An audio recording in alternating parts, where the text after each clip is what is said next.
ये प्रोनाउन का छोटा सा कॉन्सेप्ट है। ऑफ, यूज ऑफ को पढ़ेंगे, हम देखेंगे ऑफ के क्या क्या यूज है, कैसे काम करता है, क्या नहीं है। तो ये ऑफ है। ऑफ क्या क्या होता है, ऑफ क्या दिखाता है? ऑफ ये पोजेशन दिखाता है। इसका हिंदी मीनिंग का के की निकलता है। और ये दिखाता है सिलेक्शन या में से एक। जब ये पोजेशन दिखाएगा तब उसका ये द नाउन, फिर ये ऑफ आएगा, उसके बाद नाउन आएगा। जो भी नाउन आएगा यहाँ पे द होगा, वो द नाउन ऑफ, फिर उसके बाद नाउन। तो ये जो नाउन आएगा उसका यहाँ पर नाउन भी हो सकता है, उसका ऑब्जेक्टिव केस होगा। यहाँ पर कौन सा केस लगेगा? ऑब्जेक्टिव केस, वो भी प्रोनाउन का ऑब्जेक्टिव केस। तो मी है, अस है, यू है, हिम है, हर है, देम, ये इसका ऑब्जेक्टिव केस होगा।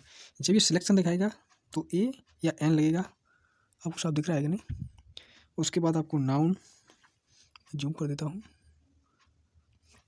उसके बाद नाउन लगेगा, उसके बाद ये ऑफ लगेगा, उसके बाद ये ध्यान रखेंगे ये पजेसिव केस लगेगा। यहाँ पे क्या लगेगा? Possessive case. उसका कुछ सेंटेंस है वो देखेंगे। सेंटेंस देंगे, the uncle of Mohit, the uncle of Mohit is a doctor, मतलब मोहित के चाचा क्या एक डॉक्टर है। ऐसे ये द अंकल ऑफ हिम, ये द लगा है, ये अंकल है, ऑफ के बाद क्या लगा? ये हिम। तो हिम क्या? ये ऑब्जेक्टिव केस। तो ये क्या प्रोजेक्शन दिखा रहा है, मतलब हिम के चाचा एक डॉक्टर है। ऐसे नीचे देखेंगे कि द अंकल ऑफ, तो यहाँ का मी है, हर है, यू है, अस है, दे, देम है, हिम है। तो ये सारी चीज़ें क्या है? Objective case. तो द नाउन, उसके बाद ऑफ आएगा, उसके बाद क्या आएगा? Objective case. तो ये चीज़ सही है जब ये पोजेशन दिखाएगा, ठीक है। और जब सिलेक्शन की बात आएगी तब ये करेगा यहाँ पर पॉजेसिव केस। तो देखते हैं क्या है कि जैसे अ teacher of me, a teacher of मी, जब अ तो सिलेक्शन आएगा मेरे टीचरों में से एक वांट्स टू मीट यू। तो मी नहीं लगेगा, यहाँ पर क्या लगेगा? माइन, मतलब मेरी टीचर हूँ। मी ग्रामेटिकली यहाँ पर एरर है, बोलने में चल जाएगा लेकिन ग्रामेटिकली यहाँ क्या हो जाएगा? एरर। तो माइन का मतलब क्या होता है? माइन, तो माइन का मतलब माई टीचर्स, नॉट टीचर। तो मेरे टीचरों में से एक टीचर मुझसे बनना चाहती है, तो क्या हो जाएगा? माई टीचर्स, समझे, न कि माई टीचर।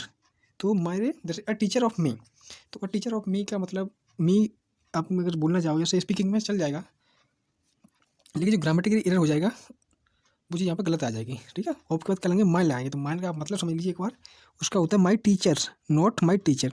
तो मेरे टीचरों में से एक teacher wants to meet you, मुझे मिलना चाहती है। तो पजेसिव प्रोनाउन क्या क्या होते हैं ये भी एक बार देख लेते हैं।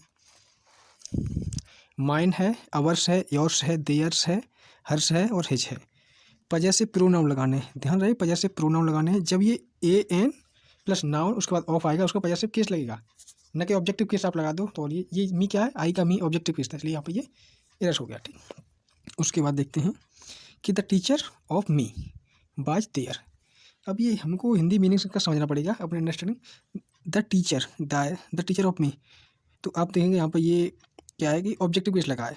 क्या ये सही है या गलत है? तो मेरी teacher, the teacher of me bye there, मेरी टीचर वहाँ थी, तो जाहिर सी बात है सही हो सकता है। कि अ टीचर ऑफ माइन, अब आपने देखा कि मी का आई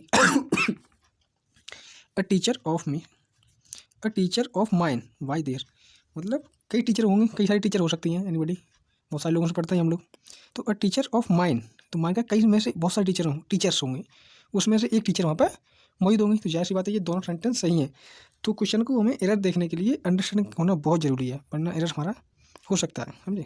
तो समझना पड़ेगा मी कब आ रहा है, माइन कब लग जाएगा, तो उसकी मीनिंग समझना बहुत ज़रूरी है। जैसे द टीचर ऑफ माइन, क्या ये सही है? नहीं, sorry, the uncle of mine is a doctor, मतलब मेरे अंकल में से एक अंकल, और कई सारे अंकल होंगे।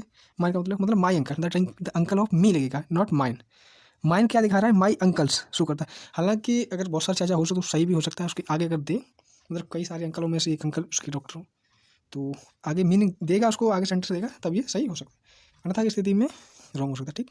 तो ध्यान रखिए द अंकल ऑफ मी लगे जाएगा यहाँ पे, समझने के लिए काफ़ी आपके लिए। अब ये आता है कि an uncle of mine, an uncle, अब देख लिया कि ए ऑन, क्या है? ए ऑन लग गया, उसके बाद कि किसकी बात करेगा? सिलेक्शन की बात करेगा। सब सिलेक्शन की बात करेगा तो क्या कहेंगे? एन अंकल ऑफ माइन, कि ये सही है या मी, माइन लगाएंगे या मी लगाएंगे, इज ए डॉक्टर। तो यहाँ सिलेक्शन की बात हो रही है, तो सिलेक्टर में आपने देखा कि पजेसिव प्रोनाउन लगाएंगे, तो ये पजेसिव प्रोनाउन लगाएंगे, तो यहाँ पजेसिव प्रोनाउन मी तो है नहीं, ये तो ऑब्जेक्टिव केस है इसका, तो यहाँ क्या लगाएंगे? माइन लगाएंगे। जैसे द अंकल ऑफ हिम, आपको दिख रहा है ना, सॉरी एक minute, the uncle of him was there, the uncle of him, तो हिम क्या? ये ऑब्जेक्टिव केस है, जाहिर सी बात है ये सही है। उसके बाद देंगे द अंकल ऑफ हिज, क्या ये सही है बाय देयर उसके? तो ऑब्जेक्टिव केस है, क्या अगर यहाँ पर योर्स लगाते तब सही होता? जी बिल्कुल सही होता, उसके चाचा में से कोई चाचा मतलब वहाँ थे।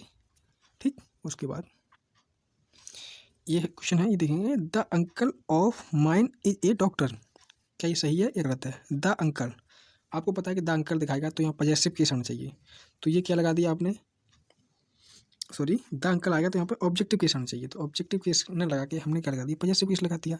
तो पॉजेसिव केस के लिए क्या लगाएंगे हम, the uncle of me is a doctor, ऐसे यहाँ पर लगाएंगे द फादर ऑफ मी। अच्छा, जब माई लगा देंगे तो बहुत गलत हो जाएगा, एक तरह से आपको बहुत ही ज़्यादा है, उसके पापाओं में से एक पापा, कई सारे फादर्स बन जाएंगे, तो ये चीज़ बहुत गलत हो जाएगी, ये देख लेना ध्यान से, बहुत अच्छा है क्वेश्चन। जैसे अ फादर ऑफ मी, तो अ फादर नहीं, द फादर ऑफ मी, मतलब मेरे पापा एज ए डॉक्टर, सही है। ऐसे ये है कि a mother of you helped me, a mother, तो जैसे आपकी मदर्स में से, अ मदर लगाएंगे तो उसका मीनिंग निकलेगा आपकी मदर्स में से किसी एक ने मेरी मदद की, तो बहुत सारी मम्मियाँ हो गई उसकी बेचारे की, तो यहाँ पे क्वेश्चन करें तो यहाँ पे अ मदर से लग के द मदर होगा, द मदर ऑफ मी, मतलब आपकी मदर ने मेरी मदद की। ठीक, आपको समझ में आ गया होगा। ठीक, आगे है अ friend of you helped you, a friend of you, ये क्या है, ऑब्जेक्टिव केस है या फिर पॉजेसिव केस है? तो आपके लगेगा ऑब्जेक्टिव भी आ सकता है कि उसके एक दोस्त भी हो सकता है और कई सारे दोस्त भी हो सकते हैं, कि तुम्हारे दोस्तों में से कोई एक ने, तुम्हारे दोस्तों में से कोई एक ने मेरी मदद की। ठीक, तो ये छोटा सा कॉन्सेप्ट था आपका। धन्यवाद दोस्तों।